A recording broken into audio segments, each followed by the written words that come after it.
Hey guys, today we are going to be starting chapter 2 in this class. This chapter compares two proportions in a data set, and we're going to compare two proportions and a lot of times find what we call the difference between two proportions by trying to answer the question, is there home field advantage in the NFL? Okay, in the National Football League, does the home team have an advantage to win their games? So we are going to kind of examine that topic and explore that question throughout this entire chapter. So today we're going to go over the concepts of hypotheses, two-way tables, and what exactly is a test statistic. Okay, and also this chapter we are going to start the concept of hypothesis testing. So we'll dive into that a little bit today as well, just the start of it. Okay, so during the regular season of play, the Arizona Cardinals had a 9-7 overall record in 2008. At home, they were 6-2. So just a little review for those of you, or not necessarily, some of you it might not be a review, that may not be familiar with sports. When we are writing a record, it's wins hyphen losses. So by saying a team is 6-2, it means they won 6 games and lost 2 games. So in order to get the total, you add up both of those to get 8. They played a total of 8 games at home, and they won 6 and lost 2, which results in a winning percentage. So in order to get the winning percentage, I take 6 divided by the total, which is 8 games. So 6 divided by 8, which is a winning percentage of 75%. Okay, so make sure you add them together to get the total. On the road, they were not nearly as successful. So if their overall record was 9-7 and they were 6-2 at home, well, 6 plus what number gives me 9? That would be 3. 2 plus what number gives me 7? That would be 5. So they were 3-5. 3 wins and 5 losses on the road, resulting in a winning percentage of 3 divided by 8, which is 37.5%. Okay? So the first thing we're going to talk about is how to take this information and organize it into a two-way table. A two-way table is a data table in statistics that summarizes the data for two categorical variables. Okay? So our categorical variables here, one is going to be the location of the game, so either home or away. And the other categorical variable here is going to be the outcome of the game, so either win or loss.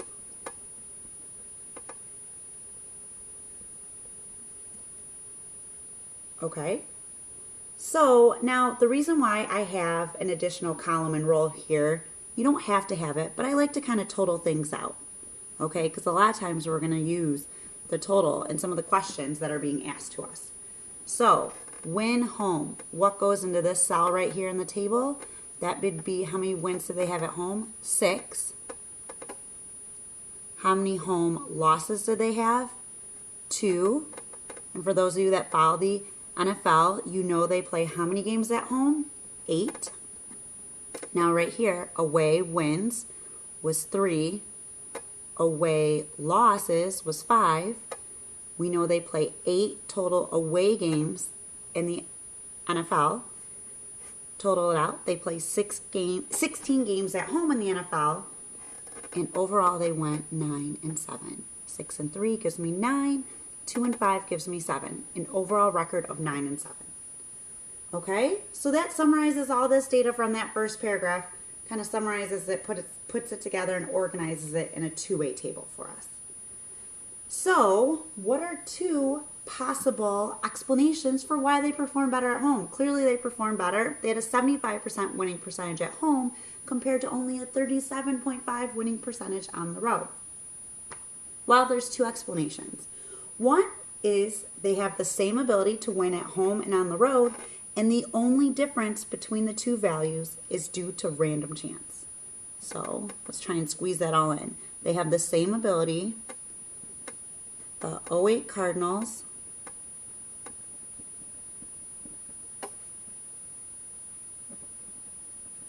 have the same ability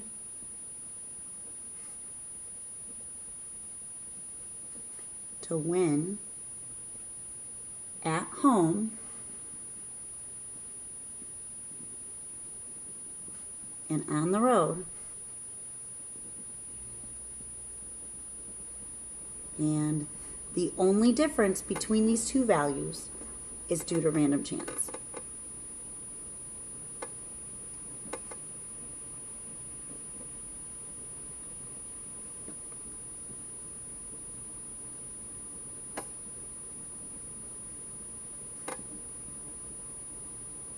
Was due to random chance.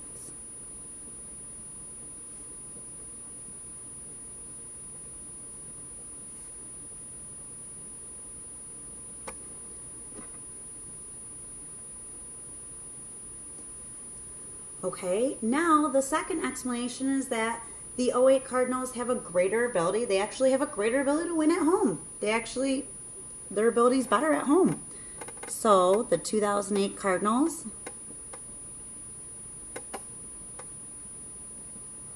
have a greater ability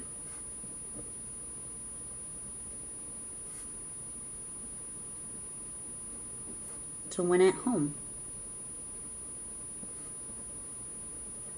Okay, compared to on the road.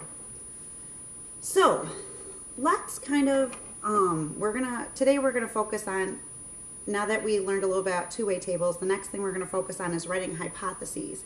But I kind of want to relate it a little bit to a common concept you guys are familiar with, which is innocent until proven guilty. So what do we mean by that? Well, we assume random chance was responsible.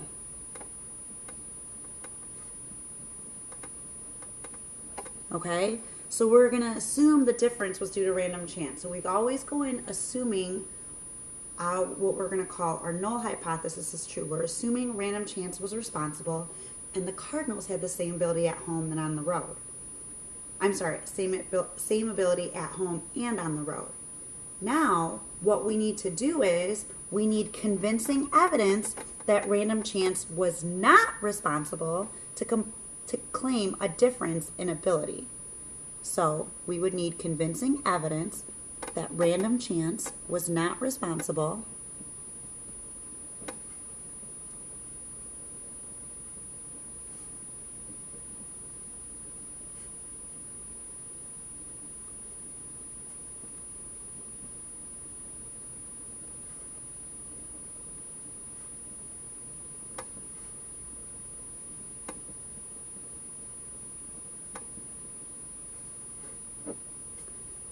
to claim a difference in ability.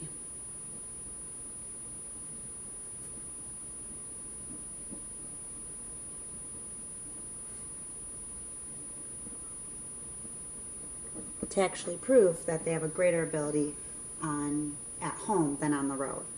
So we don't show that claim number 2 is true, but rather that claim number 1 is not true, so we'll go with claim number 2.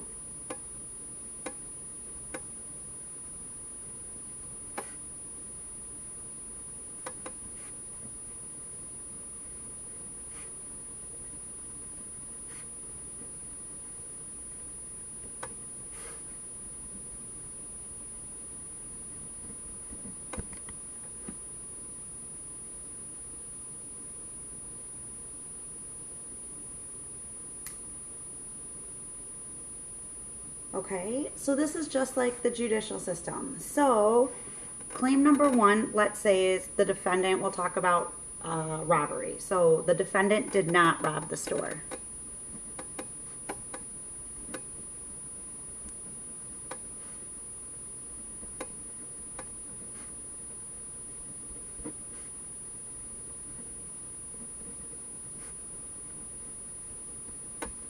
And claim number 2 is that the defendant did rob the store.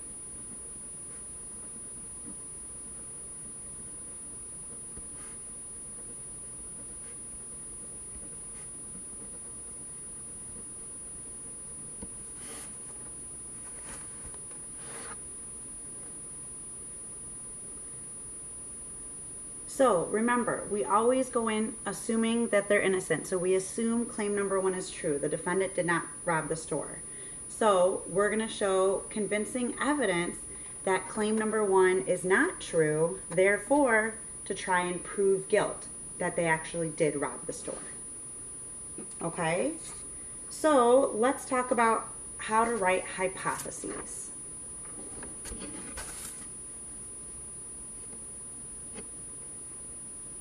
So, stating hypotheses. It says hypotheses, it's plural, so they always are together in a pair. Okay? So just a little reminder, performance is like a sample and ability is like a population. Now, we always want to represent we're going to want to infer this to the population. So we're always going to reference ability in each one of our hypotheses. Okay? So as I stated, hypotheses are written as a pair. So you have your null hypothesis, which we abbreviate H sub O. O is little, O is like a subscript. And we have our alternative, or sometimes called our alternate hypothesis, which is H sub A. Okay? So our null hypothesis is the claim that an individual or team has the same ability in two different contexts. So the claim that an individual or team has the same ability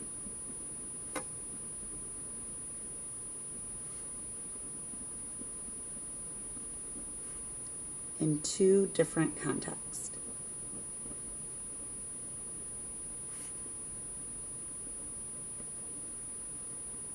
Okay, so the same ability. So you need to reference same ability in our null hypothesis. Okay, and referring it to the two different contexts. Our alternative hypothesis, H sub A, is the claim that an individual or team has a different ability in one context compared to the other. The claim that an individual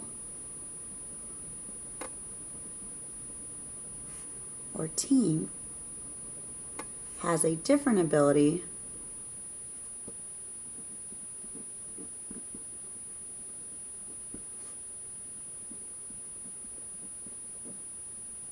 in one context compared to the other.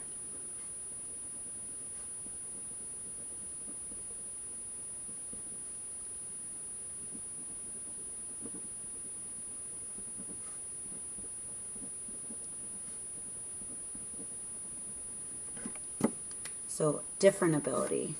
So you're claiming, a lot of times we state that they have a greater ability in one context compared to the other. So let's try the example. It says, in 2010, the Detroit Tigers had a record of 15-12 in the month of June. So 15-12 in the month of June. That means, remember, it's wins hyphen losses. So that means they played a total of 27 games and had a record of 11-15 in the month of July. So 11 wins, 15 losses, played a total of 26 games in July. Do these performances indicate that they have a greater ability to win in June? So what hypotheses would we try and test for this question? So remember, you always state them as a pair because it always asks for hypotheses. So my null hypothesis and my alternative hypothesis. So remember, the null hypothesis is making a claim that the team here has the same ability in two different contexts. So always refer to the year in your hypotheses, because anyone who's ever played for a sports team, we know how you do in one year can be very different than how you do in another year. Okay, so the 2010 Tigers have the same ability, so their ability to do what? We're talking about their ability to win in June and July.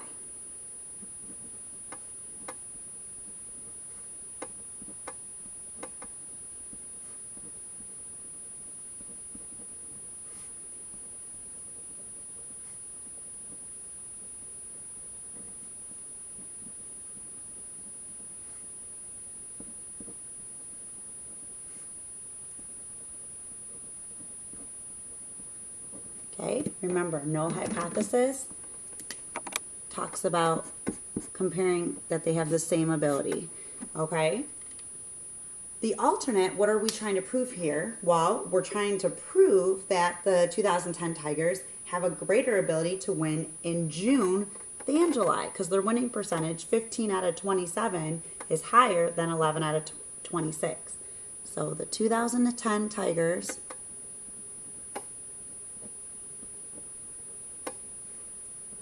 have a greater ability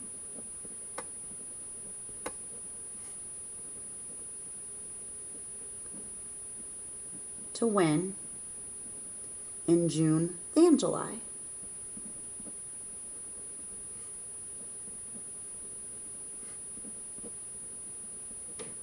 Okay, remember in our alternate, our second hypothesis, our alternative, greater ability. Okay? So now you can pause the video and try this next question, which is, do PCP French students have a lesser ability to get a B or higher on tests later in the year? So take a minute, you can pause the video, and then I will go back over the question. This would be a good time to do that.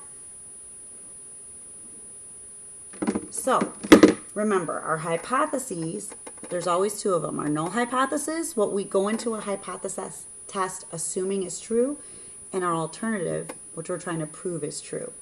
So this was in 2018, and we're talking about PCP French students as our subject. So 2018 PCP French students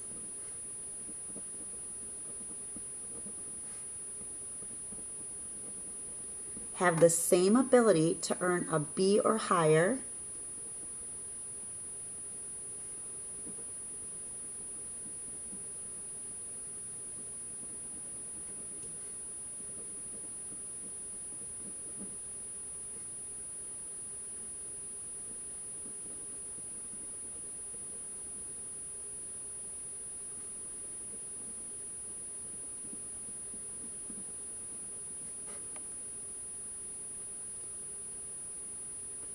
on tests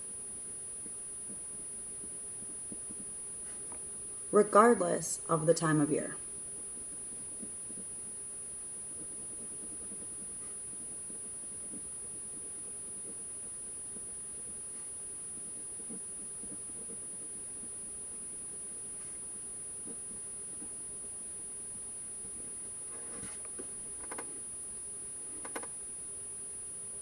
So our alternative is what we're trying to prove. There's a couple ways you can word this. They're asking the question, do they have a lesser ability to get a B or higher later in the year? So you could say 2018 PCP French students have a lesser ability to earn a B or higher on tests later in the year than earlier in the year. Or you could word it as they have a greater ability to earn a B or higher on tests earlier in the year compared to later in the year. I like to kind of word it as greater, so to that, but either one works. 2018 PCP French students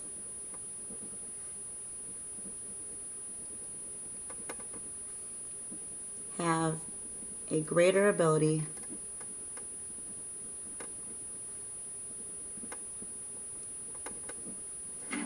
whoops, I'm sorry, I didn't mean to realize I was off the screen.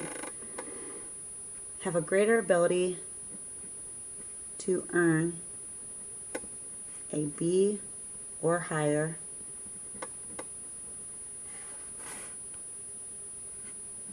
on a test earlier in the year rather than later.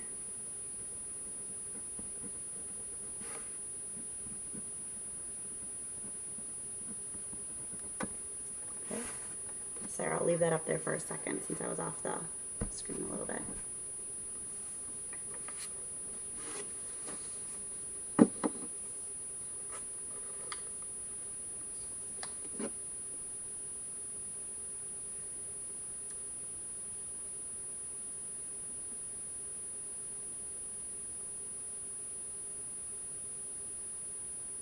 So writing our hypotheses is the first step in the hypothesis testing process. So what is a hypothesis test? Because that's what this chapter is going to be introducing to. That's what this chapter is mostly about.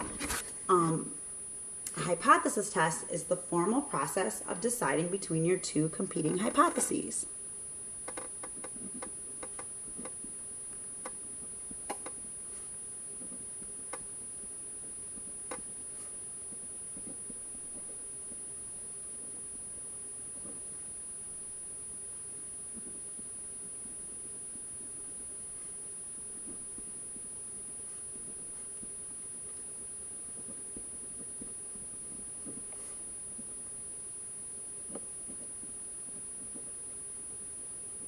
So we're trying to decide, is it really that the team has the same ability in one context versus the other and the difference was due to random chance, or do they really have a greater ability in one context versus the other?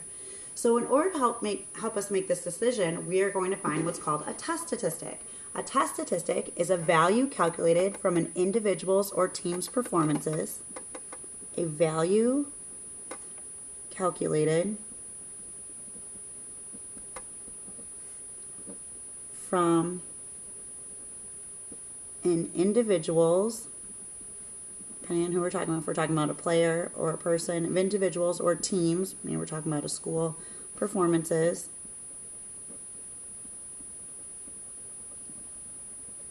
that is used as evidence in a hypothesis test.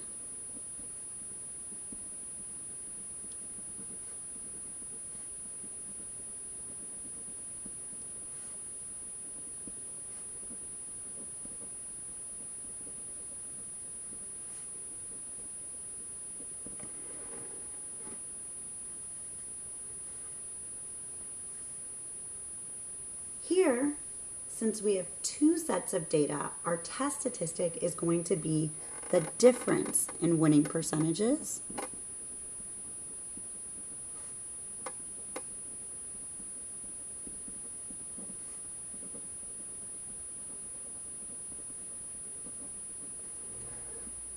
so remember the difference. So think back, what does difference mean in math? Difference means subtraction. So we're going to subtract our winning percentages.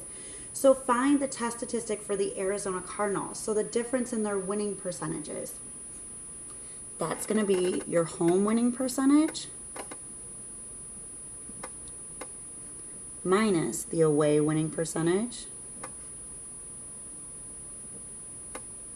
Okay, or in other words, that's going to be, remember, if you look back at the beginning, the home winning percentage, if you look back to the very front, was 75%.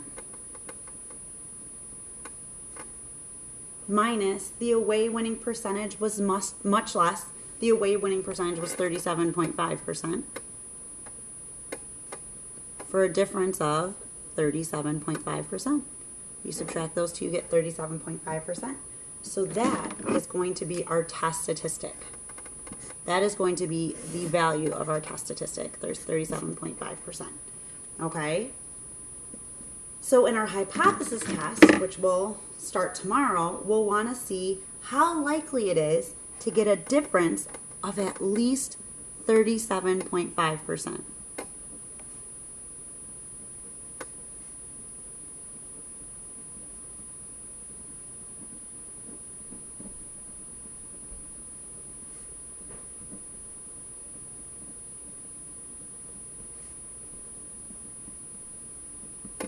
So at least, what does at least mean?